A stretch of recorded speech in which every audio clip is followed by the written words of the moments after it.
কিয়ামতের ময়দানে আল্লাহ পাক রব্বুল আলামিন একজন বেপরদা মহিলাকে বলবে তুমি জাহান্নামে যাও।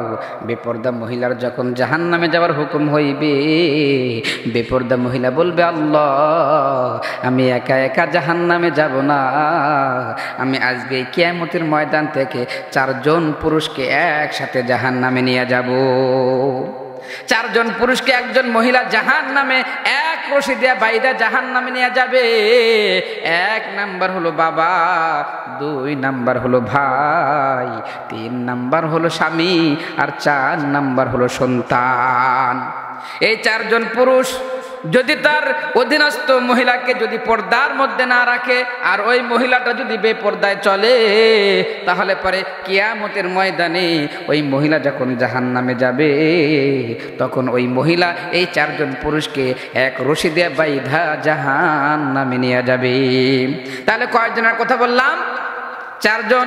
1 নাম্বার হলো বাবা, এজন্য বাবার দায়িত্ব হবে সন্তানকে যতদিন পর্যন্ত বিয়ে না দিবে, বিয়ে ধরাক পর্যন্ত ঠিকঠাক মতো পর্দা রাখতে হবে। কথা বলেন ঠিক কিনা? কিন্তু আজকে মুসলমান বাবাই হলো হাজী সাহেব, বড় নামাজি, বড় পরহেজগার, আর ওইদিকে মেয়ে ওর না সারা রাস্তায় ঘুরে, বাবা খবর রাখে না। কথা বলেন ঠিক কিনা? মেয়েটা মিসকিন টাচ মোবাইল চালায়, মেয়েটা 100 জনের সাথে প্রেম করে, বাবার কোনো খেয়াল নাই। কথা বলেন ঠিক কিনা? মেয়েটা মার্কেটে যায়, মেয়েটা কলেজে যায়, মেয়েটা কলেজে যায় কি করে বাবা খবর রাখে না।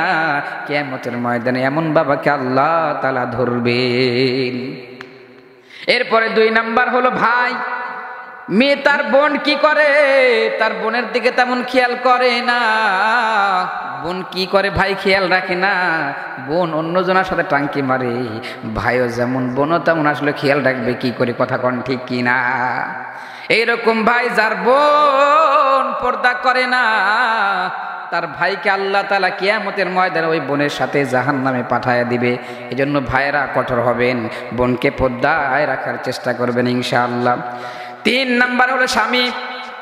আরে মিয়া, তোমার বউ কোথায় যায়, কি করে না করে, এটা তোমার খবর রাখা দরকার। কিয়ামতের ময়দানে তোমার ধরা হবে। এজন্য স্বামী যারা আসলো বউয়ের উপর নজরদারি রাখবেন তো ইনশাআল্লাহ।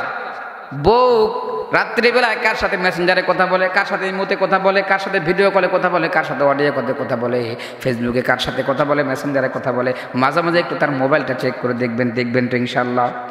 দেখবেন যে আপনার বউ কোথায় টাঙ্কি মারতেছে।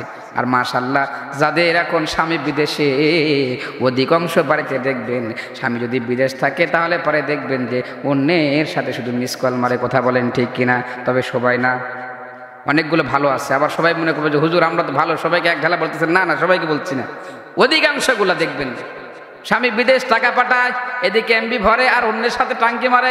দেখা যায় যে অন্য সময় যে স্বামীর টাকা খাইলো, যে স্বামীর ভরণ পোষণে চললো, ওই স্বামীর টাকাগুলো অন্যকে দিয়ে দেয়। এমনকি কিছুদিন পরে দেখা যায় অন্যের হাত ধরে স্বামীর সংসার ছেড়ে পালিয়ে যায়। কথা বলেন ঠিক কিনা? এমন ঘটে কি ঘটে না? মিথ্যা বললাম? হ্যাঁ, মিথ্যা বললাম? মিথ্যা না, সত্য বন্ধু, সত্য। এজন্য স্বামী তোমরা সাবধান, তোমাদের স্ত্রীকে পর্দা রাখবে, দেখাশোনা করবে। 4 নাম্বার আল্লাহ তাআলা ছেলেকে ধরবে। ছেলে সন্তান যারা আসো, মাকে বুঝাইবা, মাকে পর্দায় রাখার চেষ্টা করবা। যদি না রাখো তাহলে পরে কিয়ামতের ময়দানে আল্লাহ তাআলা তোমাকেও কিন্তু পাকড়াও করবে।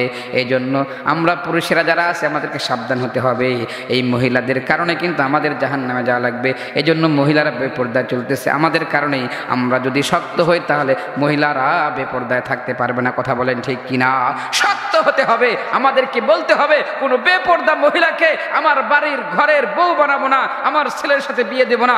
সব প্রত্যেকটা সন্তানের বাবা যদি এমন নিয়ত করে, প্রত্যেকটা সন্তান যদি, প্রত্যেকটা স্বামী যদি এমন নিয়ত করে যে আমি আমার ঘরে কোনো বেপর্দা মহিলাকে তুলবো না, আমার বিশ্বাস এই বাংলাদেশ ভালো হতে 1 ঘন্টা সময় লাগবে না। কথা বলেন ঠিক কিনা?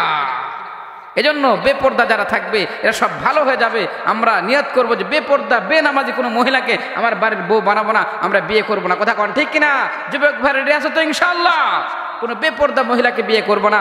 বেপর্দা মহিলাকে যদি বিয়ে করো তোমার সংসারে অশান্তির শেষ থাকবে না। আর আল্লাহ ওয়ালা নামাজি পর্দাশীল ব্যক্তিকে, পর্দাশীল মেয়েকে তুমি যদি তোমার ঘরের বউ বানাও তাহলে পরে তোমার ভাগ্যের দরজা খুলে যাবে ইনশাআল্লাহ। এবং যুবকেরা শোনো, আজকে তোমরা অনেকেই মোবাইল নিয়ে ফেসবুক চালায়া, ইউটিউব চালায়া, ইন্টারনেট চালায়া, গুগল, ক্রোম, এরপরে অপেরা মিনি, এগুলো ব্রাউজার দিয়ে তোমরা অনেক নেকের ছবি, উলঙ্গপনা, বেহাপনার ছবি দেখো। তোমরা নিজের যৌবনকে শেষ করতেছো। ও যুবক শোনো, তোমার যদি বয়স হয়ে যায় তাহলে তুমি তোমার বাবাকে সরাসরি যা বলো যে বাবা আমারে বিয়ে দিয়ে দাও, মা আমারে বিয়ে দিয়ে দাও, কারণ আমার গুনাহ হতেছে, আমি আমার যৌবনকে সামলাতে পারতেছি না। এটা তোমার মাকে তুমি বোঝাও। না পারলে পারে তোমার যারা বন্ধু বান্ধব আছে বা তোমার যারা মুরব্বী আছে, যাদের সাথে তোমার ভালো সম্পর্ক আছে, তাদের মাধ্যমে তুমি তোমার মা বাবাকে বোঝানোর চেষ্টা করো। তারপরে গুনার মধ্যে যাও না। এবং যারা মা বাবা আছেন তাদেরকে বলবো, আপনার সন্তান যদি প্রাপ্ত বয়স্ক হয়ে যায়, সে কামাই করুক বা না করুক, তাকে আপনার বিয়ের ব্যবস্থা করে দেন। কারণ সন্তান আপনার অধীনে থাকার পরে সেই সন্তান যদি ইউটিউব চালায়, ইন্টারনেট চালায়, যদি সে নিজের যৌবনকে শেষ করে দেয়, ধ্বংস করে দেয়, সে যদি গুনাহ করে, এর দায়ভার বাবা মাকে নিতে হবে। এই জন্য বাবা মাকে বলবো, যদি আপনার সন্তানের যদি প্রাপ্ত বয়স হয়ে যায় তাহলে পরে অবশ্যই তাকে সুন্দর একটা জায়গা দেখে তাকে বিয়ে করা দিবেন। পারবেন তো ইনশাআল্লাহ? হ্যাঁ, কথা কয় না, দেখছেন কথা কয় না। কি বলতেছেন? ঠিক বলতেছি। অনেকে চিন্তা করে যে বিয়ের পরে বউকে খাওয়াবে। কারে বউকে খাওয়াবে কি? এ চিন্তা কি আপনার? এ চিন্তা কি আমার? না, এই চিন্তা তো আল্লাহ তাআলা, যার রেজেক তার কাছে আছে। যারা বিয়ে করছেন দেখবেন যে আগে যার কাছে 10 টাকা ছিল না, বিয়ে করার পরে তার পকেটে সদা সর্বদা 100, 200, 300, 1000 টাকা থাকে। কথা বলেন ঠিক কিনা? বিয়ে করলে মানুষের অভাব দূর হয়ে যায়, মানুষের অভাব মোচন হয়ে যায়। এই জন্য যদি প্রাপ্ত বয়স্ক হয়ে যায়, গুনাহ নয়, বিয়ে করতে হবে। পারবেন তো ইনশাআল্লাহ? আগামীতে যখন আমি কথা বলবো, যুবক ভাইরা আপনারা বলবেন যে আমরা গুনাহ ছেড়ে দিয়েছি, বিয়ে